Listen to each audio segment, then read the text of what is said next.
Ya Bapa yang Maha Kuasa, Allah yang Maha Tinggi, kasihanilah hamba-Mu ini ya Tuhan, karena hamba-Mu adalah manusia yang berdosa di hadapan-Mu.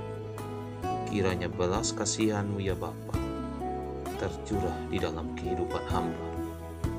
Ya Tuhanku Yesus Kristus, hamba-Mu mengucap syukur ya Tuhan, atas berkat dan perkenanan Tuhan, karena sampai dengan saat ini, hamba-Mu masih dapat membaca, merenungkan, dan memberitakan firman-Mu. Saat ini ya Bapa, jika Bapa masih berkenan, hamba akan membaca, merenungkan, dan memberitakan firman melalui media online. Ya Bapa yang Maha Tinggi, kiranya apa yang hamba beritakan dapat didengar oleh seluruh umat pada saudara-saudara sekitarku. Ya Abah, ya Bapa, kuatkanlah hamba-Mu untuk menanggung segala konsekuensinya jika ada pengejek-pengejek dengan ejekan-ejekannya. Karena firman-Mu nyata mengatakan akan tampil pengejek dan ejekan-ejekan mereka. Sekiranya Tuhan tetap memberkati mereka. Mari ya Tuhan, Engkau berdaulat sepenuhnya di dalam kehidupan hamba-Mu ini. Di dalam nama Allah-Ku, Tuhan Yesus Kristus, aku berseru. Saudara-saudaraku yang kukasihi di dalam nama Tuhan kita Yesus Kristus, firman Tuhan yang menjadi perenungan kita saat ini terambil dari 1 Yohanes pasal 3 ayat 11 sampai 18 tentang kasih terhadap saudara sebagai tanda hidup baru. Demikian bunyi firman Tuhan. Sebab inilah berita yang telah kamu dengar dari mulanya, yaitu bahwa kita harus saling mengasihi, bukan seperti Kain yang berasal dari si jahat dan yang membunuh adiknya. Dan apakah sebabnya ia membunuh adiknya? Sebab segala perbuatannya jahat dan perbuatan adiknya benar. Janganlah kamu heran, saudara-saudara, apabila dunia membenci kamu. Kita tahu bahwa kita sudah berpindah dari dalam maut ke dalam hidup, yaitu karena kita mengasihi saudara kita. Barang siapa tidak mengasihi, ia tetap di dalam maut. Setiap orang yang membenci saudaranya adalah seorang pembunuh manusia. Dan kamu tahu bahwa tidak ada seorang pembunuh yang tetap memiliki hidup yang kekal di dalam dirinya. Demikianlah kita ketahui kasih Kristus, bahwa ia telah menyerahkan nyawanya untuk kita, jadi kita pun wajib menyerahkan nyawa kita untuk saudara-saudara kita. Barang siapa mempunyai harta duniawi dan melihat saudaranya menderita kekurangan, tetapi menutup pintu hatinya terhadap saudaranya itu, bagaimanakah kasih Allah dapat tetap di dalam dirinya? Anak-anakku, marilah kita mengasihi, bukan dengan perkataan atau dengan lidah, tetapi dengan perbuatan dan dalam kebenaran. Demikian firman Tuhan. Saudara-saudaraku yang kukasihi di dalam nama Tuhan kita Yesus Kristus, hal pokok pertama yang Rasul Yohanes ambil adalah pengalaman hidup Kain yang berlaku jahat kepada adiknya, yaitu membunuh Habel dengan alasan persembahan Kain ditolak oleh Allah. Pertanyaannya, mengapa persembahan Kain ditolak oleh Allah? Apakah ada yang salah pada persembahan Kain? Tentu tidak, saudara-saudaraku. Baik Kain maupun Habel sama-sama memberikan sebagian dari hasil pekerjaan mereka. Habel mempersembahkan hasil ternaknya dan Kain mempersembahkan hasil panennya, dan ternyata bukan karena aspek persembahan, tetapi karena sikap dan perbuatan orangnya yang dipandang oleh Allah. Allah memandang Habel sebagai penyembah yang benar, tidak seperti Kain yang hatinya busuk dan jahat. Dan terbukti ketika persembahannya ditolak oleh Allah, Kain menjadi iri hati dan merencanakan perbuatan yang jahat kepada saudara kandungnya itu. Saudara-saudaraku yang kukasihi di dalam nama Tuhan kita Yesus Kristus, Rasul Yohanes mengingatkan dan memberikan penegasan kepada kita semua agar kita jangan mengikuti jejak Kain yang hatinya busuk dan jahat kepada saudara kandungnya, tetapi marilah kita saling mengasihi terhadap saudara-saudara kita sebagaimana firman Tuhan yang terdapat dalam 1 Yohanes 2 ayat 10, barang siapa yang mengasihi saudaranya, ia tetap berada di dalam terang dan di dalam dia tidak ada penyesatan. Pokok kedua yang Rasul Yohanes sampaikan di sini, karena kita mengasihi, maka kita sudah berpindah dari dalam maut ke dalam hidup yang kekal. Saudara-saudaraku yang kukasihi di dalam nama Tuhan kita Yesus Kristus sebagai Allah yang Maha Tinggi,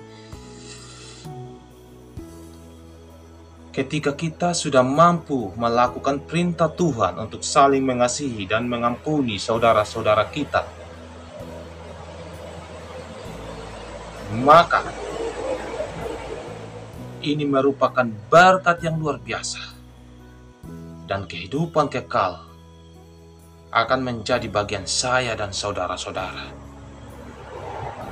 Sekuat apapun maut menahan kita dalam genggamannya, tapi kuasa Kristus Tuhan lebih dahsyat memindahkan kita ke dalam hidup yang kekal. Hal itu terjadi apabila kita mampu mengasihi sesama, mengampuni kesalahan sesama. Saudara-saudaraku yang kukasihi di dalam nama Tuhan kita Yesus Kristus, jikalau kita masih membenci, saya ulangi, jikalau kita masih membenci, menaruh dendam, kepahitan, merencanakan hal-hal yang mencelakakan orang lain atau saudara, dan tidak pernah reda sampai pada kesudahan masa hidupnya, maka yang pasti kehidupan kekal bukanlah bagian kita. Rasul Yohanes mengatakan kalimat awal, sebab inilah berita yang telah kamu dengar dari mulanya, bahwa kita harus saling mengasihi. Ini artinya perintah saling mengasihi bukan baru diberitakan oleh Rasul Yohanes pada saat itu, tetapi suatu perintah yang sudah ada pada masa perjanjian lama, seperti ada tertulis dalam firman Tuhan di Mazmur 19 ayat 18, janganlah engkau menuntut balas dan menaruh dendam terhadap orang-orang sebangsamu, melainkan kasihanilah sesamamu manusia seperti dirimu sendiri. Akulah Tuhan.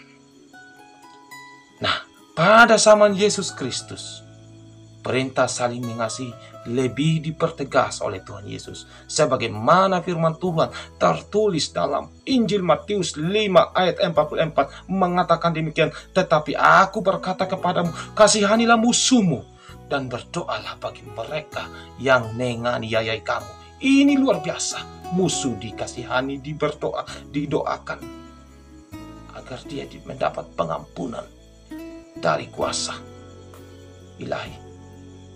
Saudara-saudaraku yang kukasihi di dalam nama Tuhan Yesus, hal ketiga, firman ini mengatakan mengasihi bukan sekedar lidah, bukan sekedar perkataan atau lidah. Jikalau kita mengasihi Allah bukanlah dengan ucapan semata, tetapi kita mengasihi dengan perbuatan nyata di dalam kehidupan keluarga, kehidupan bermasyarakat dan sekitarnya, sehingga kita akan menjadi penyembah yang benar di hadapan Allah, yaitu menyembah Allah dalam kebenaran. Meskipun kita berdoa, kita senantiasa beribadah, pergi ke gereja setiap hari Minggu, namun hati kita masih menaruh dendam, menaruh kepahitan kepada sesama, sesungguhnya kita bukanlah menyembah Allah dalam kebenaran. Karena menyembah Allah haruslah menyembah dalam kebenaran, sehingga ibadah dan doa kita diterima oleh Allah yang kuasa. seperti Habel menyembah Allah dalam kebenaran sehingga korban persembahannya diterima oleh Tuhan. Luar biasa.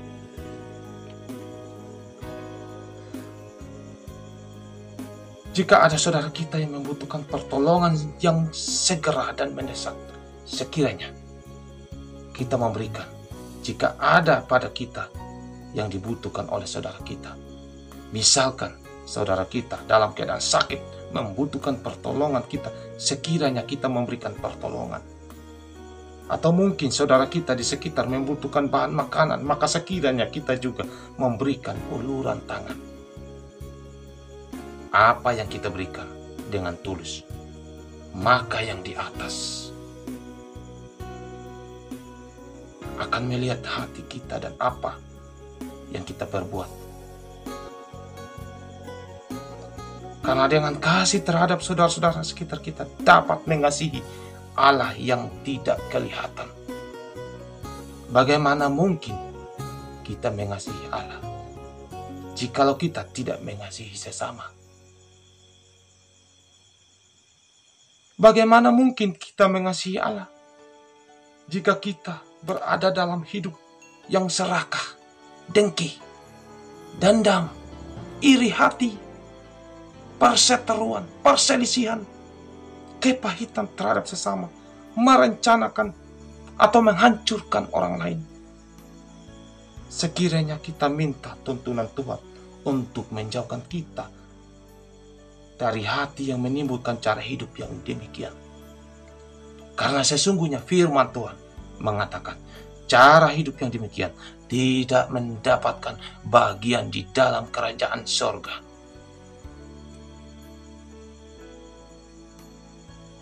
Sekiranya saudara-saudaraku di dalam nama Tuhan kita Yesus Kristus, marilah kita hidup seperti Habel yang menyembah Allah di dalam kebenaran. Sekiranya janganlah kita seperti Kain menyembah Allah secara simbolis, yang mempersembahkan hasil panennya kepada Allah, tetapi perbuatannya jahat. Memang secara alkitabiah tidak menjelaskan secara detail kejahatan apa yang dilakukan oleh Kain sebelum ia mempersembahkan hasil panennya kepada Allah. Tetapi bukti kejahatan Kain nampak setelah persembahannya ditolak oleh Allah. Ia merasa panas hati dan merasa iri hati dan merencanakan hal yang jahat. Dalam hal ini, pada hari sebelumnya, Allah memandang Kain bukanlah penyembah yang benar. Saudara-saudaraku yang kukasihi di dalam nama Tuhanku Yesus Kristus, Allah yang hidup, jalan kebenaran. Sebagaimana firman Tuhan dalam Injil Yohanes 4 ayat 24 yang berbunyi demikian, Allah itu roh. Barang siapa menyembah Dia harus menyembah di dalam roh dan kebenaran. Menyembah roh artinya kita menyembah Allah di mana saja. Di rumah, di gereja, atau dalam perjalanan kita dapat berdoa dalam hati meminta penjagaan Tuhan. Atau sementara kita beraktivitas, di dalam hati kita dapat berdoa meminta berkat Tuhan. Itulah menyembah dalam roh. Menyembah dalam kebenaran artinya kita menyembah haruslah hati dan perbuatan yang senantiasa yang memuliakan Allah. Serta menyembah Allah dengan penuh hormat dan penghargaan yang tinggi. Saudara-saudaraku di dalam nama Tuhan Yesus Kristus, sekiranya kita dapat menyembah Allah dalam roh dan kebenaran. Sekiranya kita senantiasa saling mengasihi.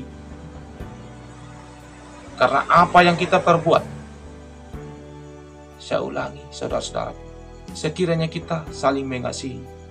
Karena apa yang kita perbuat, Yang Maha Kudus melihat semuanya. Demikian firman Tuhan pada hari ini. Tuhan Yesus Kristus memberkati saudara. Tuhan Yesus Kristus menguatkan saudara. Tuhan Yesus Kristus menyertai saudara. Amin.